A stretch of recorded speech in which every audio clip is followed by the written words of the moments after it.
Bonjour à tous, on se retrouve pour un nouveau Tech Sama Show, comme d'habitude pour l'actualité informatique et technologique de la semaine.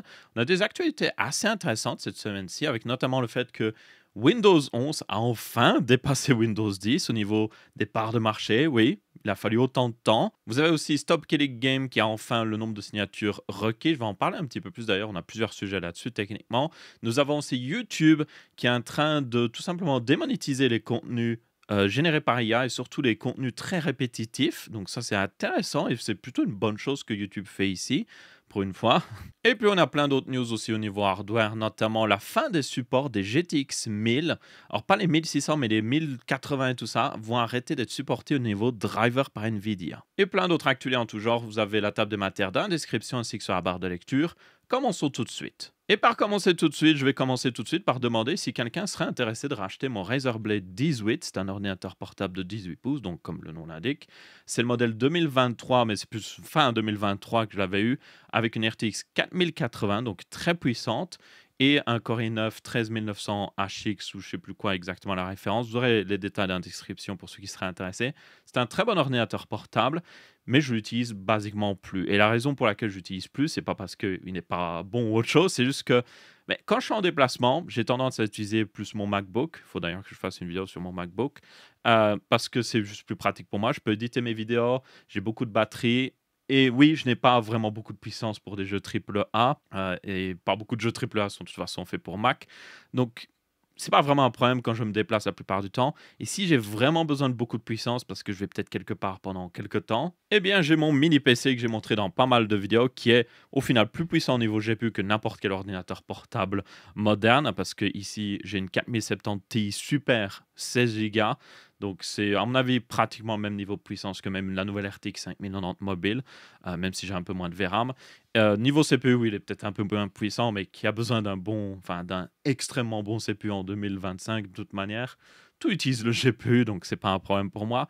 Voilà, ça me convient. C'est plus silencieux qu'un ordinateur portable et je peux le mettre exactement où je veux. Et le problème que j'ai justement avec un ordinateur portable, même de 18 pouces, c'est que je me dis, ah, 18 pouces, l'écran est plus grand, ça va être plus confortable pour moi. Mais le problème, c'est que comme je suis grand, je fais 1,89 m pour information, quand je regarde à l'ordinateur portable, je suis littéralement comme ça. Vraiment, ça me fait vraiment des problèmes de cou.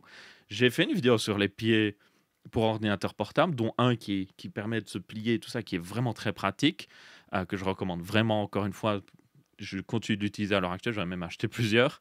Mais même si je soulève l'ordinateur portable et que l'écran est juste en face de moi, maintenant, c'est le clavier qui est trop haut, parce que forcément, le clavier est attaché à l'écran. Et du coup, j'ai mon bras qui est soulevé et que c'est pas le plus confortable non plus, parce que je suis obligé de pas mal soulever l'ordinateur portable pour que l'écran soit à peu près en face de ma tête. Et du coup, oui, c'est pas très ergonomique. Aussi, l'ordinateur est juste à côté de moi, donc s'il fait du bruit, parce que ça reste un ordinateur portable gaming, tous les ordinateurs portables gaming font du bruit, euh, c'est pas un problème quand vous jouez à des jeux vidéo, vous pouvez mettre un casque, mais quand vous enregistrez des vidéos avec un micro sensible devant, ça ne va pas. Donc, malheureusement, même s'il est très puissant, même s'il est très bon pour ce qu'il est, il ne s'intègre pas dans mon workflow, il ne s'intègre pas dans ce que je fais avec mon ordinateur. Quand je suis à la maison, j'ai de toute façon mon ordinateur ultra puissant, donc voilà, il ne me sert pas énormément dans ma vie de tous les jours, et donc je le vends. Pour ceux qui seraient intéressés, vous aurez un lien dans la description vers mon doc de vente habituel. J'ai d'autres trucs en vente sur le doc de vente, si je l'ai mis à jour. Vous pouvez regarder. J'ai aussi un autre ordinateur portable que je vends pour quelqu'un, c'est pas à moi, mais je le vends pour la personne, donc je vais faire en sorte qu'il soit reset au niveau Windows et tout ça. Et la particularité de celui-là, c'est qu'il a un clavier QWERTY, c'est un ordinateur portable gaming, mais avec une 3080 Ti mobile. 16 Go, donc ça peut être intéressant pour certaines personnes.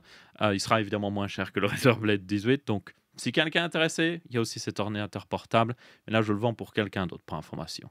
Donc voilà, vous aurez un lien dans la description pour ceux qui seraient intéressés par l'un ou l'autre, ou même d'autres produits que je vends sur mon doc de vente. C'est souvent des produits que j'ai reçus pour faire des tests, ou que j'ai même acheté par moi-même pour faire des tests, et que finalement, maintenant j'utilise plus trop, et j'essaye de libérer un peu d'espace, parce que des fois, ça s'accumule les produits tech et ça prend beaucoup de place, surtout les boîtiers PC. Bon, ça, j'essaye de m'en débarrasser des fois en faisant des PC complets pour des personnes.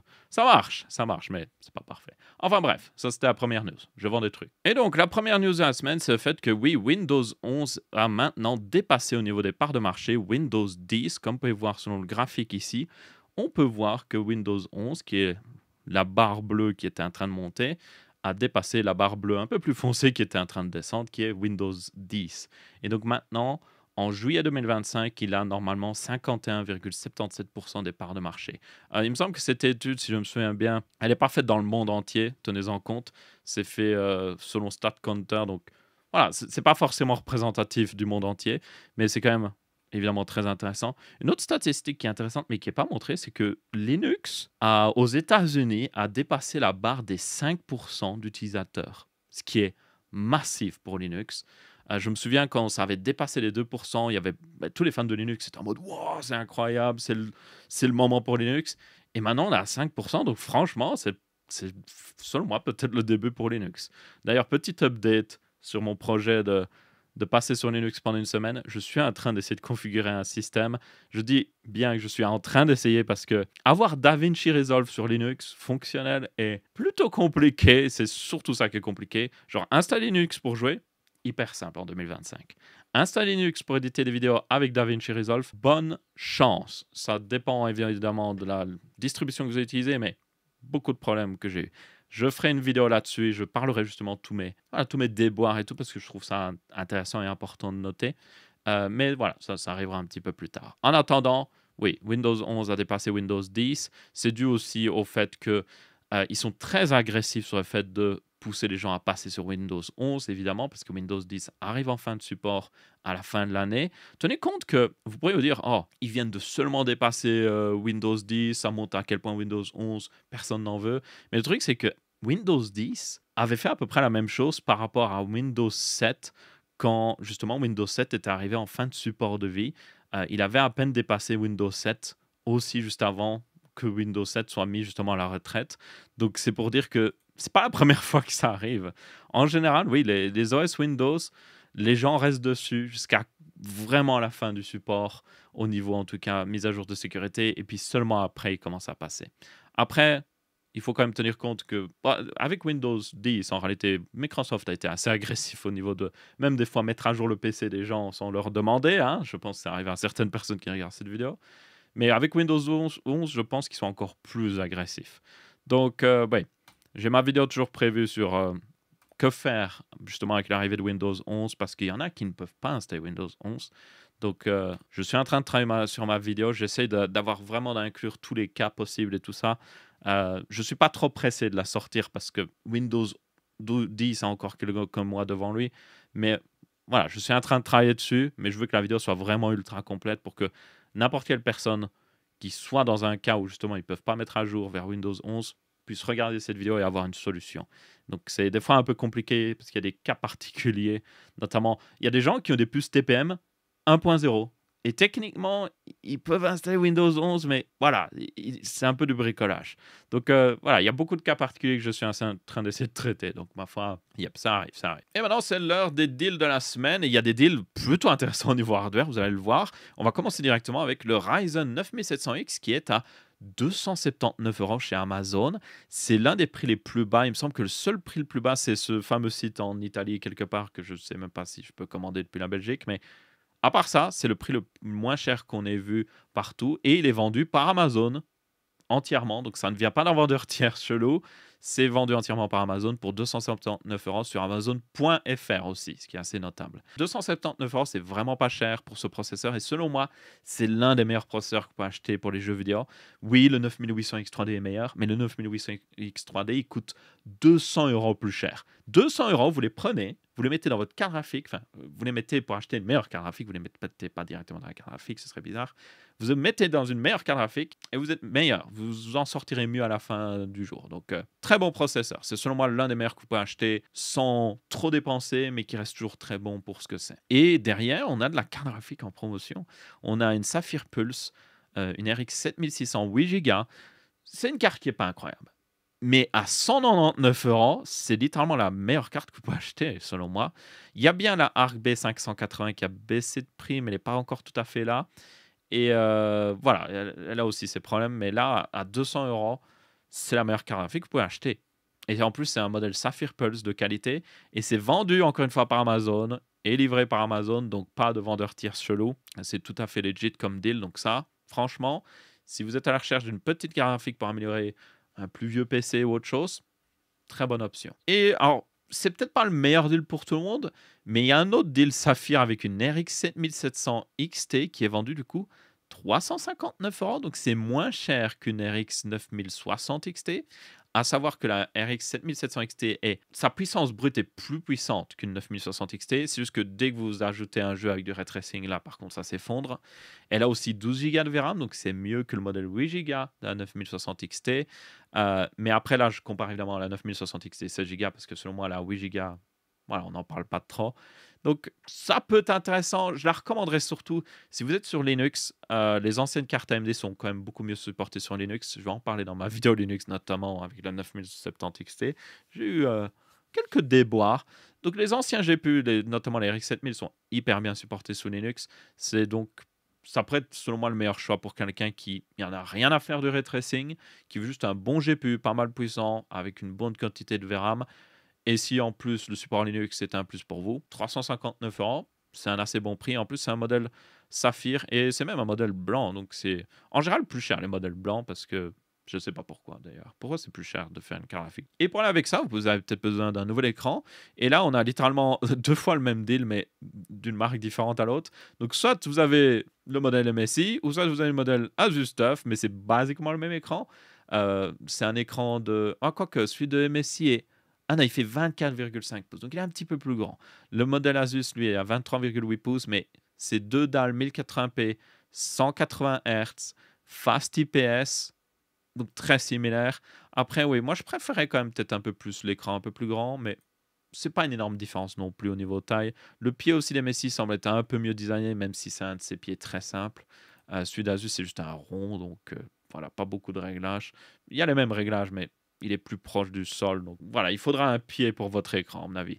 Mais bon, 99 €, je vais dire 999 €, non. 99 € pour un écran 1080p 180 Hz face IPS. Moi, j'ai envie de dire oui, hein. C'est vraiment pas cher. Donc, si vous avez besoin d'un petit écran gaming à mettre avec votre setup, ça peut être nickel, notamment avec la RX 7600. Ça passe plutôt bien ensemble. Et ensuite, on a un deal que j'avais jamais vu jusqu'à maintenant. Alors, c'est possible qu'il y ait eu des promotions sur certains sites, mais j'ai pas vu. Mais c'est la première fois que je vois un écran avec une dalle QD OLED, donc une excellente dalle qui est faite par Samsung, à moins de 500 €. Bon, c'est 499,99, mais quand même. Donc, c'est un 27 pouces QHD, donc 1440p, 240 Hz, et avec cette dalle QD OLED. Les dalles QD OLED, par information, sont excellentes, notamment, surtout au niveau des rendus des couleurs. Donc vous avez, basiquement, vous avez LG, vous avez Samsung. Samsung fait les dalles QD OLED qui ont du coup seulement des LED de couleur. Et du coup, le blanc, c'est littéralement les trois couleurs mélangées ensemble. Alors que derrière, LG, ce qu'ils font, c'est qu'ils ont trois LED pour les couleurs plus une LED blanche. Et c'est ça qui fait la luminosité derrière. Du coup, Samsung a les meilleures couleurs, mais après, LG a plus de luminosité en général. Donc, c'est voilà, chacun a ses forces, on va dire.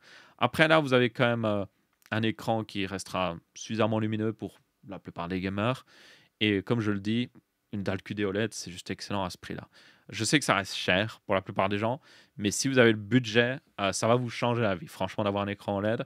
Et là, à 500 €, ça vaut, selon moi, totalement la peine. En plus, c'est du 27 pouces, 1440p, 240 Hz, c'est les specs parfaites. Il n'y a pas besoin de plus. 4K, s'en fiche. 240 Hz, largement suffisant pour la plupart des gens. Et cette dalle QD OLED, franchement, c'est un bon deal ici. Ensuite, on a une news sur l'initiative Stop Killing Game qui a rassemblé plus d'1 million, même maintenant pratiquement 1,4 million de signatures sur le site de l'Union européenne.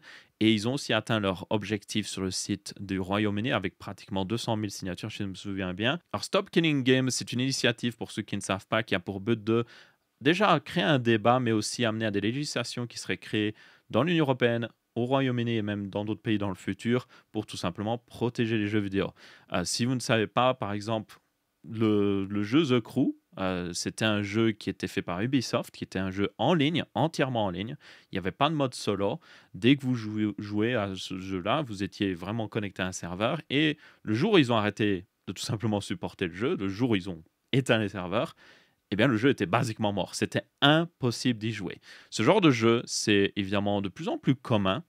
C'est des jeux qui sont mis à jour normalement constamment pour ajouter des contenus, ce qui est en général une bonne chose, mais encore une fois, comme c'est entièrement connecté en ligne, le jour où justement il n'y a plus de contenu qui est rajouté et même l'entreprise décide d'arrêter le jeu, eh bien le jeu n'existe plus. Donc c'est comme si, si vous achetez ce genre de jeu, vous n'achetez pas vraiment le jeu, vous achetez une licence qui vous donne droit à l'utilisation du jeu. On va aller revoir justement une news par rapport à ça juste après. Dans tous les cas, c'est un énorme problème. Il y en a de plus en plus. Et c'est-à-dire que ces jeux vont juste tomber dans l'oubli. Ils vont littéralement être totalement morts. Alors que quand vous regardez beaucoup de jeux qui sont sortis sur les anciennes consoles et tout ça, on peut encore y jouer à l'heure actuelle avec des émulateurs ou tout simplement, si on trouve des vieilles consoles et des vieilles exemplaires de ces jeux, on peut toujours y jouer.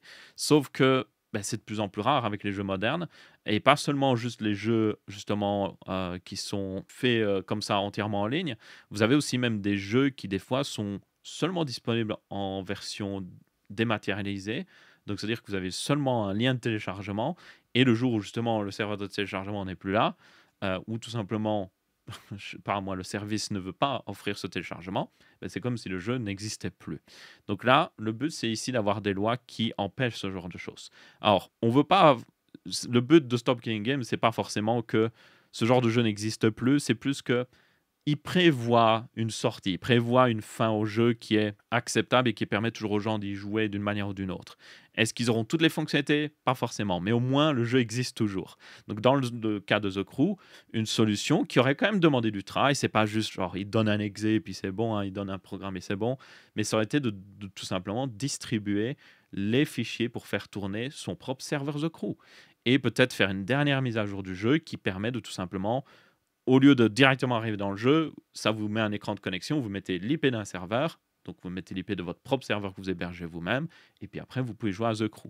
Ça aurait été une solution, ça aurait demandé un peu de travail de la part d'Ubisoft, mais c'est quelque chose qui, selon moi, devrait totalement être fait parce que toutes les personnes qui ont acheté The Crew, ils l'ont un peu dans l'os. Ils ont acheté quelque chose et maintenant, littéralement, ça leur appartient plus.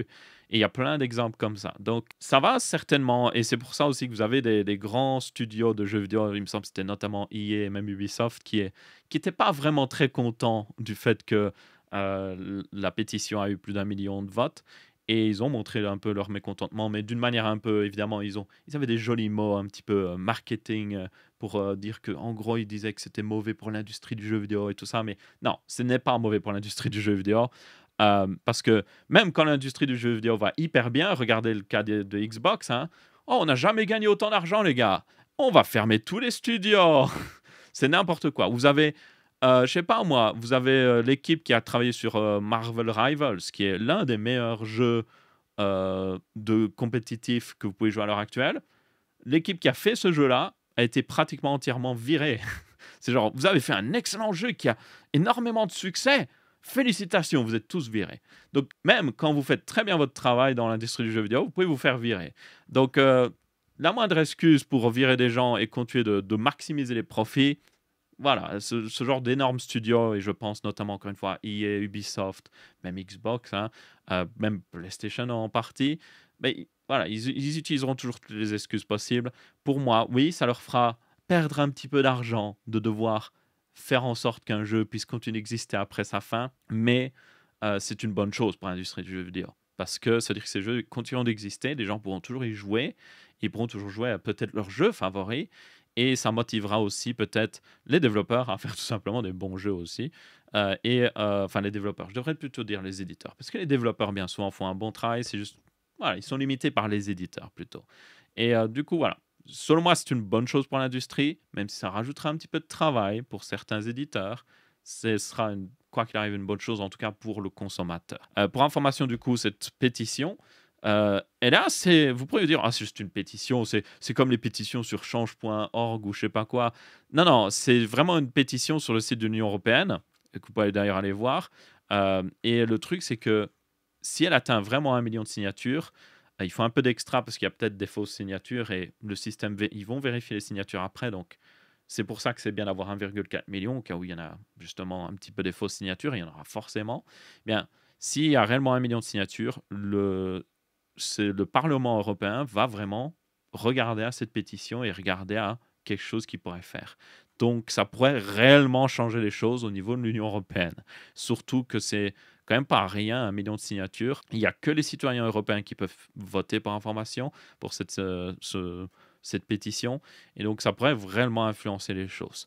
Celle du Royaume-Uni, je ne sais pas si c'est vraiment aussi important par contre, mais voilà. Si vous êtes citoyen européen, du coup, n'hésitez pas à signer la pétition pour être sûr qu'elle atteigne les plus de 1,4 million, parce qu'encore une fois, il y a certainement des faux votes, donc ça fait pas de mal d'en avoir un petit peu des extras. Et quoi qu'elle arrive, une bonne chose pour l'industrie du jeu vidéo. Et justement, une news par rapport à ça, c'est le fait que Ubisoft a mis à jour leurs conditions d'utilisation et ils ont rajouté littéralement une phrase qui dit que si un jeu est maintenant offline et que c'est plus possible d'y jouer, vous devez détruire à n'importe quel coût, n'importe quelle copie physique que vous avez du jeu vidéo. Ou si vous avez installé sur votre disque, vous devez le désinstaller, basiquement. Ça vous paraît fou, mais ils ont réellement mis ça dans leurs conditions d'utilisation, en plus de d'autres choses qui les protègent un petit peu justement du fait de arrêter le support d'un jeu n'importe quand. S'ils sont littéralement en mode on veut plus voilà que The Crew y tourne, maintenant on arrête. Et ces conditions d'utilisation sont pour tous leurs jeux vidéo. Donc s'ils sortent un nouveau jeu justement en ligne, entièrement en ligne, dans je sais pas moi, dans 6 mois, ils pourraient, voilà, s'ils sont pas contents des résultats, ils pourraient juste dire: «Oh, dans 1 an, 6 mois après que le jeu ait existé, on arrête». Alors, il y a en réalité d'autres développeurs qui ont un petit peu des conditions d'utilisation similaires, mais là, c'est la première fois qu'on a vraiment quelqu'un qui est en mode vraiment, ils disent: «Oui, si vous avez une copie du jeu, vous devez la détruire», ce qui est de la folie selon moi, mais bon, c'est vraiment n'importe quoi. Et du coup, forcément, les gens n'étaient pas très contents de ce genre de choses. Alors, les conditions d'utilisation, surtout des grosses entreprises, il y a toujours des trucs un peu comme ça. Il faut tenir compte que des conditions d'utilisation ne sont pas des règles, enfin, c'est pas des lois qui sont forcément légales ou autre chose. C'est juste genre une grosse entreprise qui dit, voilà, c'est nos règles à nous. Mais ça ne veut pas dire que ces règles vont être légales auprès des gouvernements de tous les pays du monde, même loin de ça. Vous avez eu plusieurs fois des entreprises qui ont mis des conditions d'utilisation qui étaient abusées selon les législations actuelles. Et quand ils se sont retrouvés devant une cour de justice à essayer de défendre le fait que on avait ça dans nos conditions d'utilisation, il a signé et tout, ce n'est pas passé. Parce que vous pouvez, voilà, ils pourraient littéralement mettre que si vous achetez leur jeu, vous devez leur donner, je sais pas moi, 1 million de dollars. Ça semble logique. Ça ne passe pas, ce genre de choses. Surtout que c'est souvent caché de toute manière. Mais bien sûr, même si ça ne passerait pas forcément devant un juge ou autre chose, le truc, c'est que c'est quand même dans les conditions d'utilisation et ça forcerait des gens à attaquer en justice Ubisoft pour essayer de faire changer quelque chose par rapport justement avec The Crew ou d'autres jeux dans le futur qui seraient arrêtés. Donc, les gens sont quand même, quoi qu'il arrive, évidemment très mécontents, hein. Surtout avec ce qui se passe en ce moment avec Ubisoft. Ils sont vraiment passés d'un des développeurs, un des éditeurs de jeux vidéo les plus adorés du monde, à un des plus détestés. Ils ont vu ce que faisait Electronic Arts, ils étaient en mode on peut faire mieux, les gars. Vraiment, mais alors vraiment ça. Les décisions qu'ils prennent ces derniers temps sont juste horribles. Et là, c'est mettre les conditions d'utilisation à jour pour mettre ce genre de choses, c'est un énorme, c'est vraiment un énorme doigt d'honneur à leurs consommateurs. Moi, je le dis, quand je vois ce genre de choses, ça me donne pas envie d'acheter un jeu Ubisoft. Bon, de toute manière, les jeux Ubisoft ces derniers temps sont vraiment pas bons, donc de toute manière, j'ai pas envie de les acheter quoi qu'il arrive. Le seul qui m'intéresse, c'est le prochain Anno. Donc Ubisoft, si vous foutez en l'air Anno 107, qui sera 207, je sais plus en vrai, c'est 107 ou je sais plus quoi. Celui qui est basé sur Rome, si vous le foutez en l'air, je serais vraiment mécontent parce que je l'attends avec impatience. Ensuite, nous avons YouTube qui est en train de faire une bonne chose pour une fois, c'est quand même notable, il faut le dire. Ils sont en train de tout simplement changer leurs règles de monétisation pour démonétiser les chaînes qui postent des contenus hautement répétitifs. Et ça, en particulier, vise les chaînes qui postent justement des contenus faits par IA qui sont hautement répétitifs. Il y en a qui sont juste horribles. J'ai déjà vu notamment sur l'onglet Short, vous avez des fois des lives qui sont recommandés. J'ai déjà vu des lives, mais extrêmement chelous avec genre des bébés qui pleurent et il y a des spaghettis. Enfin, franchement, j'ai vu des trucs que je voudrais oublier, mais vraiment bizarre. Et c'est extrêmement répétitif parce que c'est juste des boucles, ces trucs-là. Et bizarrement, il y a plein de gens qui les regardent. Et forcément, s'il y a plein de gens qui les regardent, parce qu'à mon avis, ils sont juste en mode, mais qu'est-ce que c'est que ça? Il y a des pubs qui passent sur ces vidéos et ils se font de l'argent, techniquement. Et c'est fait avec un minimum d'effort et c'est juste très mauvais pour la plateforme parce que c'est tellement peu qualitatif que ça détruit le cerveau des gens et selon moi l'intégrité de la plateforme. Donc YouTube est enfin en train de faire des changements par rapport à ça. Ils veulent aussi faire plus de changements sur même les contenus par IA de manière générale. Donc ça, il faut le savoir parce qu'ils veulent justement éviter que des gens créent trop de choses avec des IA entièrement.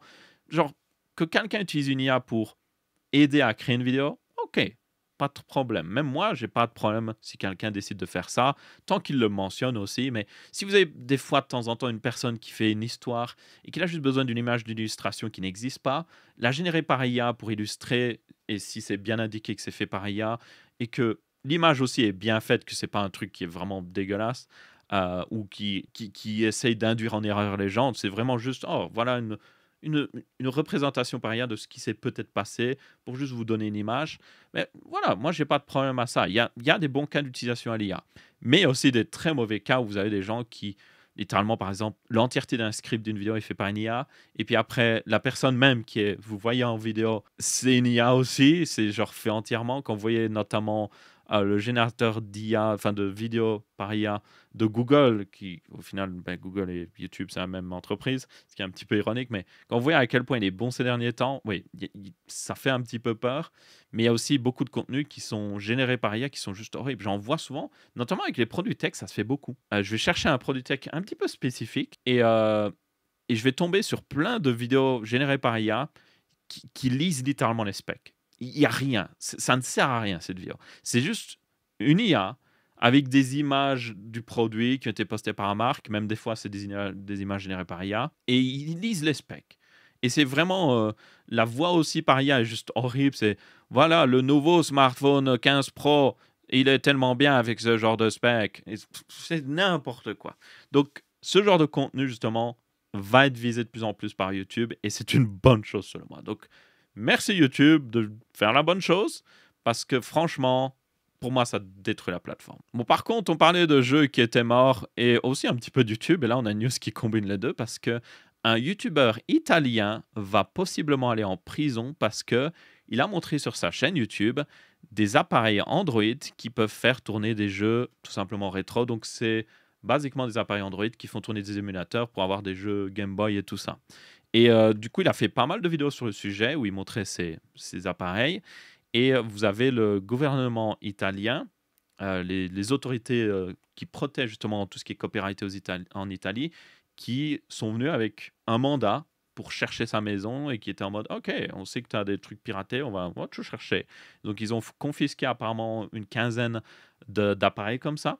Et s'il est prouvé qu'il est coupable d'avoir justement mis en avant du contenu, on va dire, illégal, qui était copyrighté par d'autres entreprises, ben, il pourrait être coupable et du coup avoir jusqu'à 3 ans de prison, ce qui n'est pas rien et certainement une énorme amende derrière.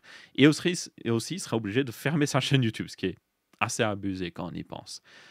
Du coup, les ayants droit qui sont mentionnés justement, jusqu'à maintenant, on ne sait pas exactement qui. Alors, apparemment, il y a une réclamation qui a été faite auprès du gouvernement italien. On ne sait pas c'est qui, mais les deux marques qui ont été beaucoup visées par justement ces émulateurs et tout ça, c'est Sony et Nintendo. Donc, je vous laisse deviner qui c'est. C'est dur à savoir, à mon avis. C'est probablement Nintendo.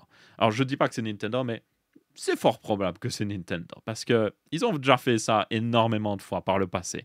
Nintendo a vraiment une haine, on peut le dire, pour les émulateurs, alors que eux-mêmes, il faut le savoir, ont déjà été pris la main dans le sac à distribuer des versions émulées de leurs jeux qui venaient d'Internet. Genre, ils avaient normalement les originaux, on va dire, au lieu de faire leur propre ROM. Donc, une ROM, c'est tout simplement, vous prenez un de ces jeux et vous prenez le contenu de ce jeu et vous le mettez dans un fichier ROM et ça permet à tout simplement un émulateur de faire tourner le jeu. Comme ça, vous lui donnez ce fichier comme si c'était une cartouche, un disque ou autre chose.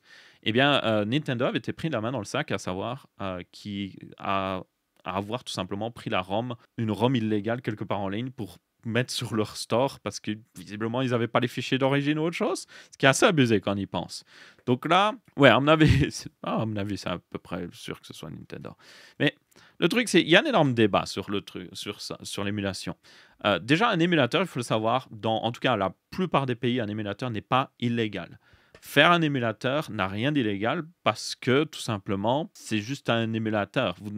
Vous ne distribuez pas de contenu copyrighté ou autre chose. Par contre, évidemment, distribuer ce genre de mini-console avec un émulateur et les jeux inclus, ça c'est illégal. La distribution de jeux copyrightés, c'est illégal. Euh, Faire des ROM de ces jeux et les distribuer à d'autres personnes, illégal. Il y a par contre des zones un peu plus grises. Par exemple, l'émulateur n'est pas illégal. Si j'ai une copie d'un jeu et que je fais la ROM moi-même et que je la fais tourner sur cet émulateur, est-ce illégal? Je n'ai distribué aucun contenu copyrighté. Je joue à mon propre jeu que j'ai une copie physique. La plupart des gens diraient que c'est pas illégal, mais c'est une zone assez compliquée des fois au niveau de la loi, surtout dans certains pays. Maintenant, si je fais moi une vidéo sur comment faire une ROM, est-ce que c'est illégal aussi? Parce que pour moi, ça semblerait être pas forcément illégal. C'est évidemment quelqu'un pourrait regarder ces vidéos, faire des ROM et puis les distribuer en ligne, mais techniquement, c'est pas vraiment de ma faute. C'est un petit peu comme faire une vidéo sur comment fabriquer une hache pour couper du bois, et puis quelqu'un utilise la hache pour faire quelque chose de pas bien derrière. C'est très discutable. C'est un petit peu comme les chaînes YouTube qui montrent comment ouvrir des cadenas et tout ça, pour juste montrer à quel point certains cadenas ne sont pas sécurisés. Mais est-ce qu'ils sont responsables si quelqu'un va voler quelqu'un ou ouvrir un cadenas? Pour moi, non. Le problème était juste que le cadenas était mal designé dès le début. Et là, oui, pour les émulateurs, je dirais, oui, si vous montrez comment faire des ROM, selon moi, ça ne devrait pas être illégal parce que c'est juste un but éducatif de montrer aux gens, OK, voilà comment sauvegarder vos jeux vidéo au final. Parce que des cartouches et tout ça, c'est pas éternel. Il y a des cartouches qui finissent par. Il y en a qui ont des batteries à l'intérieur, qui finissent par mourir. Vous avez des cartouches qui vont être. Il y a de la corrosion qui va s'accumuler, qui vont finir par mourir. Voilà, ça peut être important de faire une copie de vos jeux vidéo que vous avez acheté légalement. Maintenant, oui, distribuer des jeux copyrightés, c'est illégal. Mais il y a aussi un autre débat, et ça revient justement à Stop Killing Games, c'est que si un jeu n'est plus disponible à la vente, comment je fais pour l'obtenir? Or oui, je peux l'acheter d'occasion, certainement, mais avec l'arrivée de plus en plus de jeux digitales, ce sera plus forcément possible. Alors, je comprends que Nintendo soit pas content quand quelqu'un montre comment émuler un jeu de Switch, parce que la Switch est toujours une console vendue à l'heure actuelle, et là, je comprends totalement. Mais par contre, montrer comment émuler un jeu de Wii, alors que la console n'est plus vendue depuis je ne sais combien d'années, beaucoup plus discutable. Et là, selon moi, il devrait avoir un peu plus de règles là-dessus.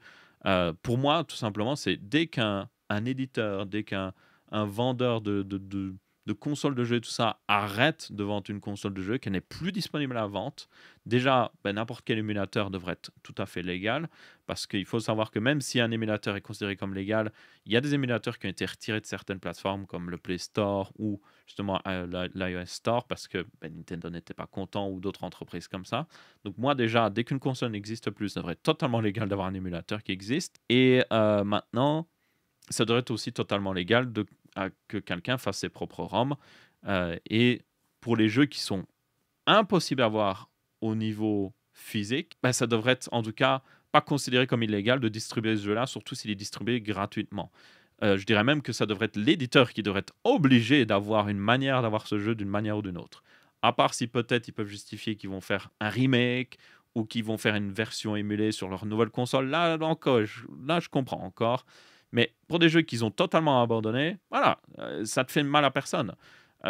Si quelqu'un émule un jeu Game Boy Color de je ne sais combien d'années qui n'existe littéralement nulle part sur le catalogue Nintendo, sur la Switch, autre chose, est-ce que ça fait vraiment mal à Nintendo que quelqu'un fasse ça? Non, pas du tout. Ça leur fait pas perdre de vente, voilà, c'est de la connerie. Donc, ça refait un parallèle à Stop Killing Game ici, et selon moi, il y a un énorme débat là-dessus, et c'est un débat qu'il faut avoir maintenant, parce qu'encore à l'heure actuelle, comme je le dis, la plupart des jeux, il existe des versions physiques. Mais à terme, ce ne sera plus le cas. Et quand ce ne sera plus le cas, quand un jeu mourra, il mourra vraiment. Il sera littéralement, il disparaîtra. Donc voilà. Et je pense que l'émulation est aussi une bonne solution parce que l'émulation nous permettra de faire tourner des anciennes consoles qui sont peut-être juste mortes. Genre, il y a un certain nombre d'exemplaires physiques qui existent dans le monde. Au bout d'un moment, plus personne ne pourra acheter certaines consoles, même d'occasion, parce qu'il y en aura littéralement plus en fait. Et elles finiront tous par mourir l'une après l'autre. Donc voilà, juste pour dire. Ensuite, on a une news sur le fait que Chrome OS et Android vont devenir un seul et même OS. C'est quelque chose qui était prévisible depuis un moment parce que Chrome OS a un petit peu du mal ces derniers temps. On sait très bien aussi que Android, évidemment, est extrêmement populaire. Il faut savoir que Chrome OS est basiquement une distribution Linux et Android est basiquement un fork de Linux. Donc, les deux plateformes partagent pas mal de points communs et ils avaient même fait en sorte, dans la dernière version de Chrome OS, de faire tourner des applications Android directement sur Chrome OS, ce qui est tout à fait logique. Bien maintenant, la prochaine étape, c'est tout simplement faire en sorte que les deux OS soient combinés. C'est une chose que je voyais arriver aussi et que beaucoup de gens voyaient arriver de toute manière parce que avec l'arrivée des téléphones pliables notamment, nous avons le fait que les interfaces maintenant sont beaucoup plus dynamiques, alors qu'avant, bien souvent, les programmes étaient faits pour tourner soit sur un format tablette, soit un format téléphone. Maintenant, il y a plein de, il y a plein de choses qui ont été rajoutées, en tout cas dans Android, pour gérer à peu près n'importe quelle taille d'écran et même que l'écran change de taille. Et donc ça permet de beaucoup plus facilement supporter notamment un écran plus grand comme un ordinateur. Nous avons aussi le fait que Google va intégrer un meilleur mode justement ordinateur à Android. Donc juste vous branchez un câble USB type C à un écran ou même un hub avec écran, clavier, tout ça. Et hop, vous êtes en mode bureau, donc un petit peu comme le fait Samsung avec Dex. Donc là, ça existait déjà dans Android depuis pas mal de temps, mais là, ils sont en train de vraiment améliorer la chose. Donc forcément, ça semble logique. S'ils rajoutent un mode PC fixe ou en tout cas un mode desktop dans Android qui marche hyper bien, avec en plus toutes les applications Android, bah, autant faire une version de Chrome OS qui est juste basiquement Android. Donc le fait que Chrome OS et Android soient combinés en un, c'est plus genre Chrome OS va devenir Android. Parce que je pense que le but de Google ici, c'est plus de reprendre la base de Android, rajouter un vrai bon mode bureau et puis juste sortir ça sur des appareils Chrome, justement Chrome OS qui serait plutôt du coup Android tout simplement. Et en plus, on a l'arrivée de très bonnes puces ARM sur PC, maintenant sur PC portable, même PC fixe, avec notamment les puces Qualcomm. Mais là, on a toutes les pièces qui sont en place. C'est totalement, selon moi, une chose que déjà Google aurait déjà dû faire depuis des années, mais que maintenant ils sont seulement en train de faire. Donc, ma foi, c'est une bonne chose. Euh, Rien que le mode, justement, bureau, enfin fini, qui arrivera dans les futures versions d'Android, ben, permettra à plus de gens d'utiliser juste leur téléphone comme ben, justement un PC et faire en sorte que Chrome OS soit basiquement Android, ce sera une bonne chose pour des ordinateurs portables pas chers. Moi, je pense à des ordinateurs portables qui coûtent 300, 400, 500 euros. Avoir Android dessus serait juste parfait. Android, il y a pas mal d'applications disponibles. C'est une très bonne plateforme pour les développeurs.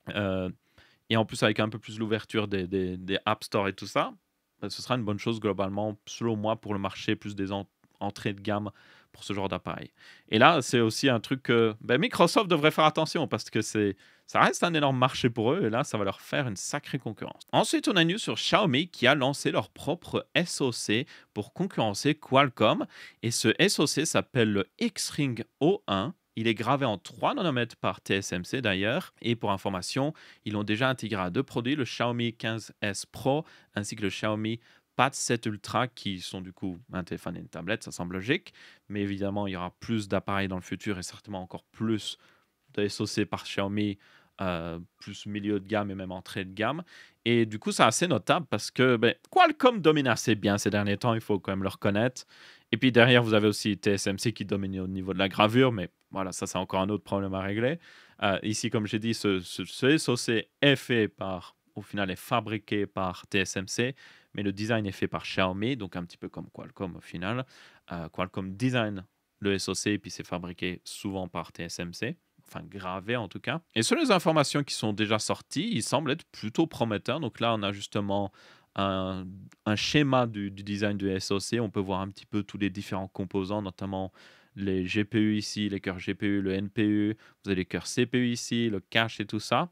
Et selon les premiers un petit peu tests qui ont été faits, il semble être plutôt prometteur et donc semble être aussi une bonne alternative justement à Qualcomm.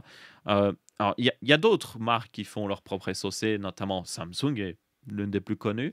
Il y a des rumeurs comme quoi justement Samsung pour les prochains Galaxy S26, voilà, utilisera à nouveau leur propre SoC dans tous leurs téléphones. Donc ça, c'est assez notable. À la différence que Samsung ont leur propre usine de fabrication et leur propre node de fabrication. Et c'est aussi en partie certainement pourquoi ils ont un petit peu du mal par rapport à Qualcomm, parce que ben, Qualcomm utilise juste TSMC, et TSMC domine encore à l'heure actuelle au niveau de la fabrication de microprocesseurs. Donc voilà, Samsung, je ne sais pas si vraiment ils arriveront à concurrencer, mais Xiaomi, par contre, c'est énorme. Surtout que le fait que Xiaomi fabrique énormément d'appareils, même à un point inimaginable. Par exemple, sur la news ici où ils ont annoncé leur processeur, on a évidemment le téléphone, la tablette qui fait énormément penser à un iPad. Enfin, on dirait un hybride entre l'iPad et la tablette de Samsung parce que c'est une tablette ici de 14 pouces, donc ça fait énormément penser à la Galaxy Tab S8 et S9 Ultra. Mais bref, vous avez aussi des purificateurs d'air, plus de purificateurs d'air ou c'est même une clim, ça je pense. Oui, c'est une clim. Des frigos, des machines à laver, des TV évidemment, des trucs, des éviers, je suppose. Enfin, c'est un robinet, ça doit filtrer l'eau ou autre chose. Xiaomi, c'est incroyable la quantité d'appareils qu'ils font. Ils font basiquement tout. Genre, pensez à quelque chose, un appareil que vous avez chez vous, Xiaomi le fait. Four, air fryer, machine à café, ils font tout. Et tous ces appareils, souvent connectés, utilisent des SoC. Et jusqu'à maintenant, ben, Xiaomi utilisait d'autres marques. Maintenant, s'ils commencent à faire leur propre SoC pour mettre partout, ça va déjà leur donner énormément d'expérience à designer des SoC, mais ça va aussi leur permettre de tout simplement le faire parce qu'ils ont un énorme marché qu'ils vont alimenter eux-mêmes, ça va augmenter leur marge et tout ça. Et globalement, ça va faire un sacré concurrent, justement, comme je le dis, à Qualcomm. Moi, globalement, je pense que c'est une bonne chose. Plus de concurrents à Qualcomm n'est jamais une mauvaise chose. Évidemment, il y a l'angle que oh, Xiaomi, c'est chinois, donc ça veut dire que ce SoC est fait, designé en Chine. Donc il y en a qui vont dire oh, et s'il y a une backdoor vers la Chine ou autre chose, mais le truc, c'est que de toute manière, toute votre électronique est fabriquée en Chine pratiquement. Donc les backdoors, ça peut déjà exister de toute façon. Et puis derrière, vous avez Qualcomm qui ils sont américains, je ne sais même plus. Est-ce qu'ils sont américains? Qualcomm, headquarter San Diego, Californie. Donc oui, ils sont bien américains. Mais le truc, c'est que pour moi, quand vous avez ce débat-là, mais vous avez le même débat pour tout ce qui vient seulement des États-Unis. C'est juste, c'est choisissez votre poison. Vous voulez être espionné par les États-Unis ou être espionné par la Chine? À vous de choisir. Dans les deux cas, c'est une mauvaise chose parce que vous êtes espionné. Mais bon, dans tous les cas, pour moi, c'est une bonne chose, quoi qu'il arrive, parce que plus de concurrence. Et plus de concurrence, ça mettra aussi la pression sur Qualcomm, et ça les forcera à faire plus d'efforts, parce qu'il faut quand même le reconnaître. Qualcomm, ces derniers temps, ouais, ils la coulent douce un petit peu. Ils sont un petit peu motivés à essayer de faire des meilleures puces, notamment pour les ordinateurs portables, mais il y a encore du chemin à faire pour eux. Et si ça peut les motiver à faire mieux, ou tout simplement moins cher, ça pourrait être une bonne chose pour tout le monde. Ensuite, nous avons Nvidia qui a confirmé la fin du support dans leur futur driver pour les GeForce GTX 700, 900 ainsi que de la série 10 qui sont les plus notables. Donc, par exemple, les 1060, 1070, 1080, 1080 Ti. Ça n'inclut pas toutefois les 1600 qui sont basés sur une autre architecture qui sera toujours supportée dans les prochains drivers. Et du coup, c'est selon moi quelque chose de très prévisible. Je sais que certaines personnes, surtout ces derniers temps, Nvidia fait pas forcément les meilleures choses pour le consommateur, mais voilà, c'est GPU notamment le dernier qui est sorti, qui était la Titan V, c'était en 2017, et la plupart des autres GPU que les gens ont sont sortis encore avant ça, donc les GeForce 1080 tout ça, c'était en 2016. Ça fait pratiquement 10 ans quand on y pense. Ça fait 9 ans en tout cas pour les GeForce 1080 et tout, et ça fait 8 ans pour la Titan V. 8 ans de mise à jour de driver me semble plutôt raisonnable. Je dirais même que la plupart des téléphones Android n'ont même pas autant de mise à jour au niveau driver. Donc voilà, ça me semble être tout à fait raisonnable. Et puis, tenez compte que c'est la fin du support dans les nouveaux drivers, mais l'ancien driver qui supporte ces cartes existera toujours sur le site web. Et en toute logique, il sera encore bon pendant un certain temps. Donc, pour moi, voilà, c'est pas vraiment un problème, c'était quelque chose d'attendu. Maintenant, il y a un petit pincement au cœur quand même de se dire que oui, les GeForce 10 qui étaient hyper populaires, qui est selon moi l'une des dernières vraiment, une des dernières générations où Nvidia a fait énormément d'efforts à avoir des cartes abordables et très puissantes. À part ça, et les RTX 3000 en réalité quand elles étaient sorties étaient censées être abordables, puis après il y a eu tous les problèmes de stock, mais ça c'est encore un autre débat.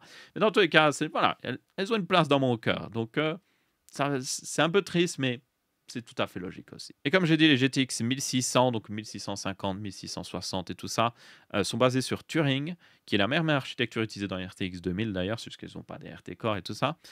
Et du coup, cette architecture est toujours supportée dans les derniers drivers. Donc, pas d'inquiétude là-dessus si vous en avez une. Ensuite, nous avons Cyberpunk qui continue d'avoir des patchs qui est assez étonnant parce que apparemment vous avez un autre studio qui a repris la maintenance, on va dire, de Cyberpunk, pendant que le studio principal, lui, fait d'autres projets, notamment le prochain Witcher. Et du coup, bah, ils continuent de sortir des patchs qui rajoutent réellement des fonctionnalités. Et surtout, ben là, une fonctionnalité que beaucoup de gens attendaient, c'était le support de FSR 4. Donc, si vous avez un GPU compatible, vous aurez l'accès à FSR 4. Vous avez aussi le support de FSR 3.1 et même de XeSS 2.0 Frame Generation.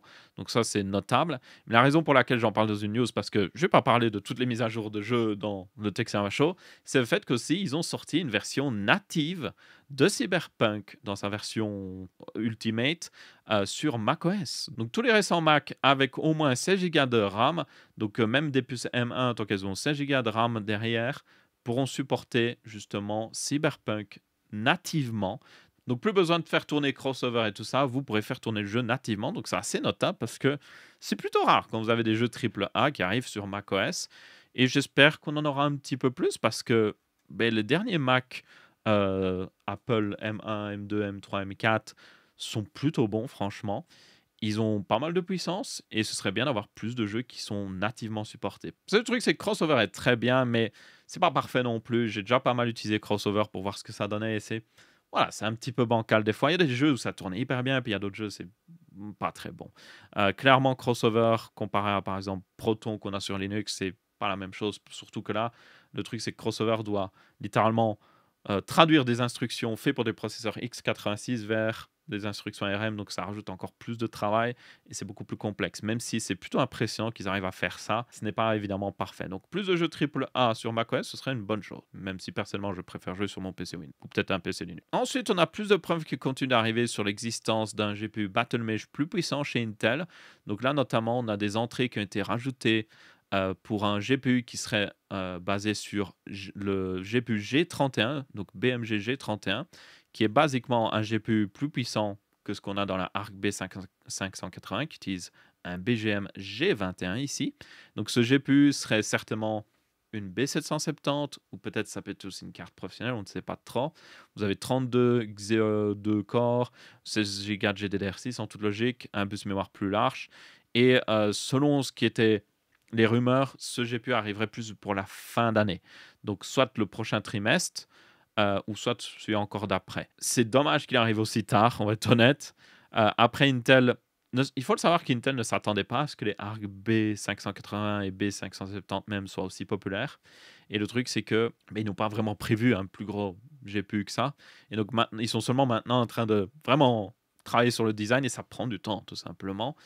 Ces GPU, du coup, avec des specs qu'on suppose aussi élevés, donc quand même une bonne augmentation par rapport à ce que la ARC B580 a.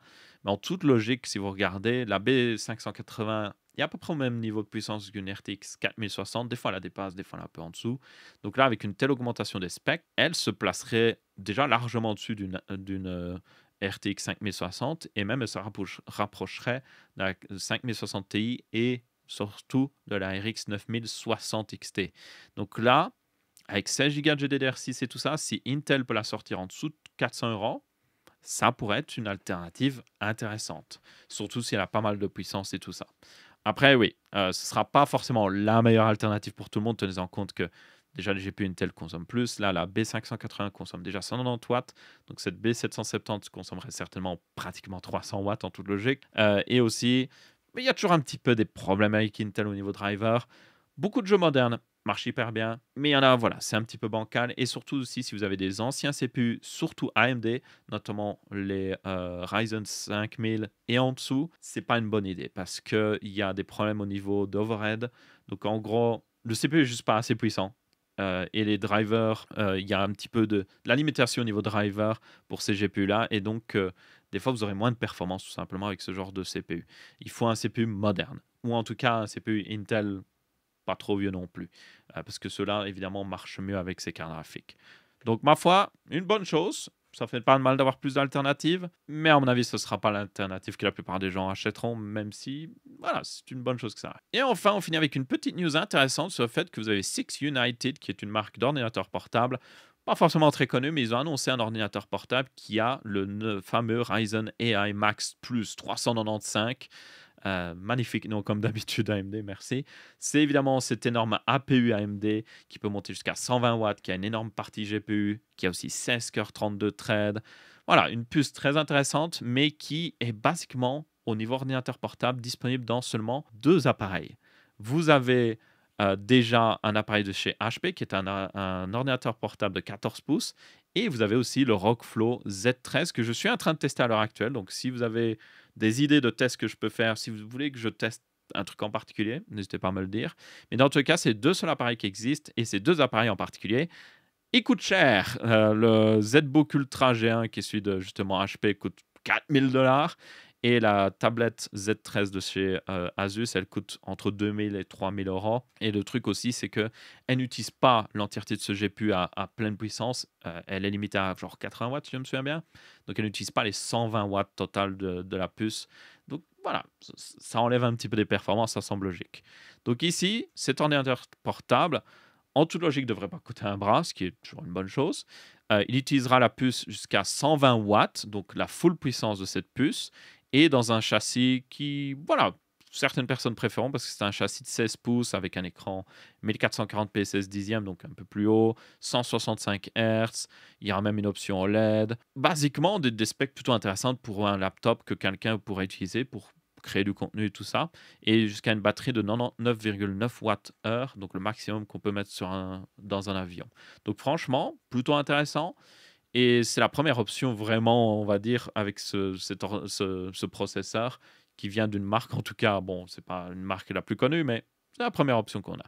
Mais le truc, c'est que cette puce est hyper intéressante, mais jusqu'à maintenant, tout ce qui est sorti avec cette puce, comme j'ai dit, c'est la tablette, le 14 pouces de HP qui est aussi limité au niveau TDP, et beaucoup d'ordinateurs de mini PC. J'en ai même un qui est en chemin à l'heure actuelle. Je vais faire un test là-dessus. Mais les mini PC, c'est cool, mais c'est pas pour tout le monde. Il y en a qui veulent des ordinateurs portables, et là, il y a très peu d'options.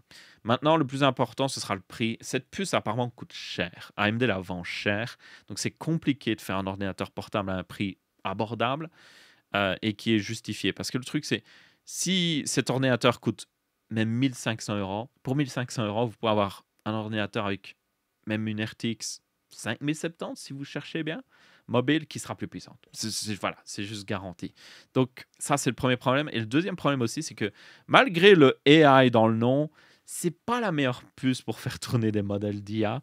Il y a juste un peu trop de limitations de la part d'AMD au niveau notamment des instructions qui est possible de faire tourner sur cette puce. Et ça limite un petit peu son utilisation au niveau IA. Elle n'est pas aussi puissante qu'elle pourrait l'être. Son seul avantage, c'est que vous pouvez avoir jusqu'à 128 Go de RAM. Et du coup, vous pouvez pratiquement allouer l'entièreté de cette RAM au GPU. Et là, vous pouvez charger des énormes modèles et certaines personnes sont intéressées. Même si, ouais, derrière, les modèles vont pas tourner hyper vite, mais vous pouvez quand même les charger. Donc, cette puce aurait pu être intéressante pour les gamers, mais elle coûte trop cher. Elle aurait pu être intéressante pour tous ceux qui font tourner des IA, mais elle n'est pas la meilleure. Et du coup, elle a un petit peu les fesses entre deux chaises, en fait. Donc AMD a certainement s'est dit on va capturer du marché de l'IA grâce à cette puce. Et du coup, ils n'ont pas trop visé les gamers. Mais au final, peut-être qu'ils auraient peut-être dû viser plus les gamers. Surtout, par contre, un truc que je ne comprendrais pas, c'est pourquoi elle a 16 cœurs 32 threads. Ah, c'est cool d'avoir autant de puissance CPU, mais est-ce que je peux pas avoir le même GPU qu'il y a dedans, mais avec une version weaker 16 threads? Ce serait largement suffisant. Et comme ça donne un petit peu plus de TDP à la puce. Et pourquoi aussi elle est limitée à 120 watts? Pourquoi pas? On peut pas aller jusqu'à 150 watts? Let's go! Peut-être qu'ils ont du mal à la refroidir en vrai. C'est peut-être possible. C'est assez dense quand même. Mais voilà, elle pourrait être mieux. Ah, d'ailleurs, une petite news en rapport, c'est le fait que vous avez Jedek, et je deck pas sur cette news, qui a publié les specs pour la LPDDR6. C'est assez notable parce que la LPDDR6 va évidemment remplacer la LPDDR5T, qui était la meilleure qu'on a jusqu'à maintenant, et la LPDDR5X, et ainsi que la LPDDR5, qui sont les RAM qu'on utilise beaucoup sur des ordinateurs portables très compacts, notamment qui utilisent cette fameuse puce Ryzen AI qu'on a vu juste avant, mais aussi des smartphones, des tablettes et tout ça, c'est des puces qui sont énormément utilisées. Mais elles sont beaucoup utilisées dans ces APU, notamment Apple utilise des puces LPDDR5, si je me souviens bien.